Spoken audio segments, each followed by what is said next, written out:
نحمده ونصلي على رسوله الكريم أما بعد فأعوذ بالله من الشيطان الرجيم بسم الله الرحمن الرحيم إن الله وملائكته يصلون على النبي يا أيها الذين آمنوا صلوا عليه وسلموا تسليما صدق الله العظيم وصدق رسوله النبي الكريم ونحن على ذلك لمن الشاهدين والشاكرين والحمد لله رب العالمين اللهم صل على محمد وعلى آل محمد كما صليت على إبراهيم وعلى آل إبراهيم إنك حميد مجيد اللهم بارك على محمد وعلى آل محمد كما باركت على إبراهيم وعلى آل إبراهيم إنك حميد مجيد محترم سامعین، میں آپ سب دوستوں بھائی اور بہنوں کو صدائے منبر چینل میں خوش آمدید کہتا ہوں۔ اللہ کریم آپ سب دوستوں بھائی اور بہنوں کے تمام مسائل کو حل فرما دے اور تمام مشکلات کو جتنے بھی ہیں، چھوٹے ہیں بڑے ہیں، جتنے بھی مشکلات ہیں، اللہ رب العزت آپ سب کے مشکلات کو ختم فرما دے۔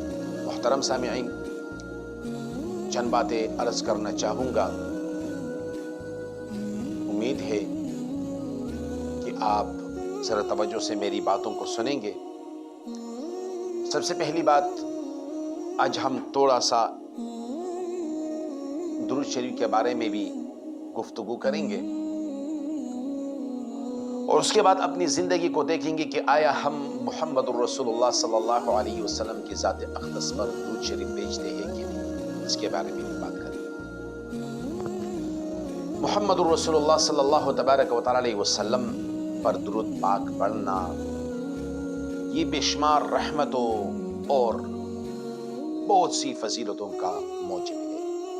انسان جب درود شریف پڑھتا ہے تو اس کے بارے میں ایک حدیث میں آیا ہے، وعن ابی ہریرہ رضی اللہ عنہ قال قال رسول اللہ صلی اللہ علیہ وسلم من صلی علیہ واحدۃ صلی اللہ علیہ عشرہ۔ حضرت ابو ہریرہ رضی اللہ تعالیٰ عنہ سے روایت ہے کہ آقا نامدار صلی اللہ تبارک و تعالی علیہ وسلم نے فرمایا، جو آدمی مجھ پر ایک مرتبہ درود بھیجے گا اللہ تعالیٰ اس پر 10 رحمتیں نازل فرمائے گا۔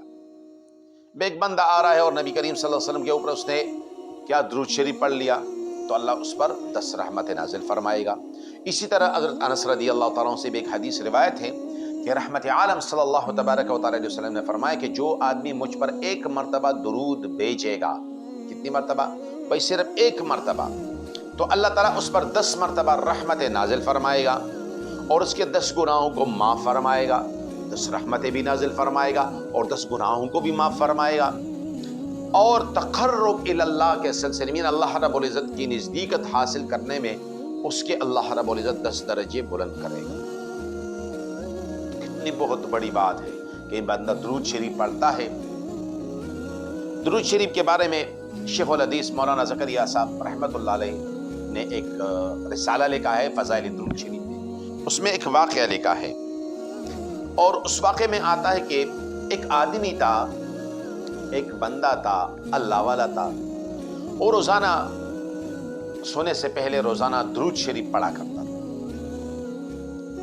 ہم تو کانوں میں وہ کیا کہتے ہیں اس کو، ہیڈ فون وغیرہ لگاتے ہیں اور گانے بجانے سنتے ہیں، اور پھر جب اٹھتے ہیں تو بھی گانے بجانے سنتے ہیں۔ ارے اللہ کے بندو، کیا کر رہے ہو تم؟ کچھ تو خدا کا خوف کر لیا کرو۔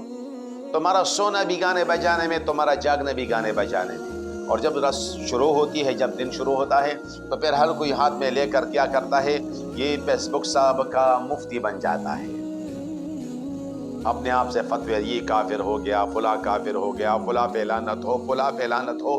تو یہ تو ہمارا شیوا ہے، تو ہمارا طریقہ ہے، ہمیں تو اور طریقے آتے نہیں۔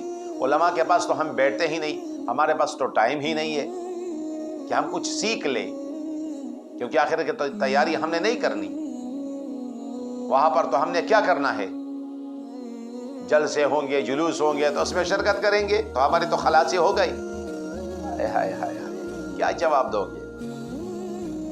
تو ایک بندہ تھا، وہ روزانہ نبی کریم صلی اللہ تبارک و تعالی وسلم پر درود شریف بھیجتا تھا۔ ایک رات خواب میں اسے نبی علیہ الصلوۃ والسلام کی زیارت نصیب ہوئی۔ اللہ تعالی ہمیں بھی نصیب فرما دے۔ ہماری اتنی قسمت کہاں ہے، ہماری اتنی قسمت کہاں ہے۔ یہ میں آپ کو بتاتا چلوں، یہ جو لوگ مدینہ منورہ جاتے ہیں نا، تو وہاں پر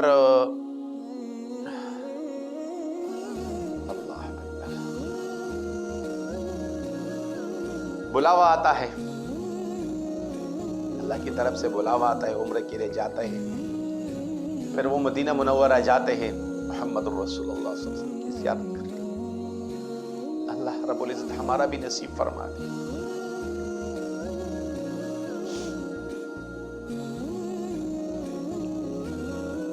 ہمارے دلوں میں تو وہ تڑپ ہی نہیں ہے.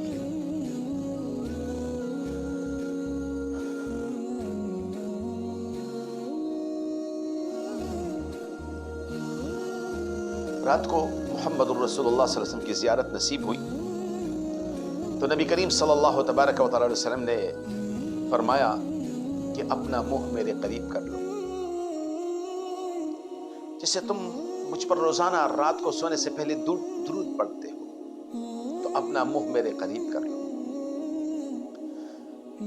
کیونکہ میں اس کا بوسہ لینا چاہتا ہوں. تو اس نے اپنا رخسار نبی کریم صلی اللہ علیہ وسلم کے نزدیک کر لیا. چنانچہ اللہ رب العزت کے محبوب نے اس کے چہرے کا بوسہ لیا اور اس کی آنکھ کھل گئی. جیسے یہ بوسہ لے تو آنکھ کھل گئی. اور عجیب خواب تھا.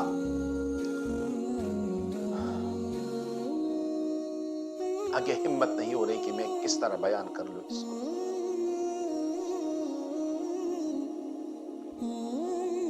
دل میں وہ تڑپ نہیں ہے، وہ جذبات نہیں ہے، وہ پیار نہیں ہے، وہ محبت نہیں ہے. محمد الرسول اللہ صلی اللہ علیہ وسلم کہاں سے لائے وہ تڑپ،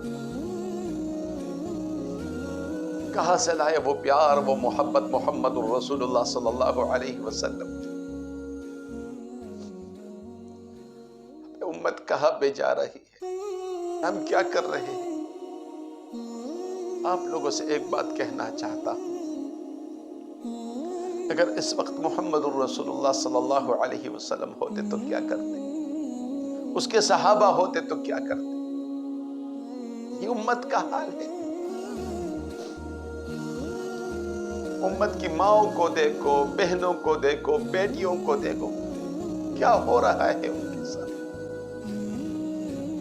کہ ان کی عزت نیلام نہیں ہو رہی. ہمارے گھروں میں جو مائیں ہیں، بیٹیاں ہیں، بہنیں ہیں، میراث کے حوالے سے تو کیا ان کو میراث ملتا ہے؟ ان کو ان کا حق ملتا ہے؟ کیا گھر میں ماں کے ساتھ نوکرانی کی سی حیثیت نہیں ہوتی؟ تو میں بتلاتا چلو کہ نبی کریم صلی اللہ علیہ وسلم نے اس کے چہرے کا بوسہ لیا. اس کی آنکھ کھل گئی. جیسے ہی آنکھ کھلی تو اس کا سارا گھر خوشبو سے مہک رہا تھا. سارے چاروں طرف اس کمرے میں خوشبو پھیلی ہوئی تھی.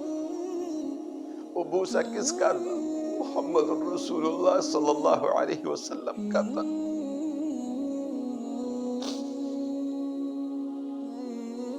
اللہ رب العزت ہمیں بھی ایسی سچی محبت نصیب فرما دے.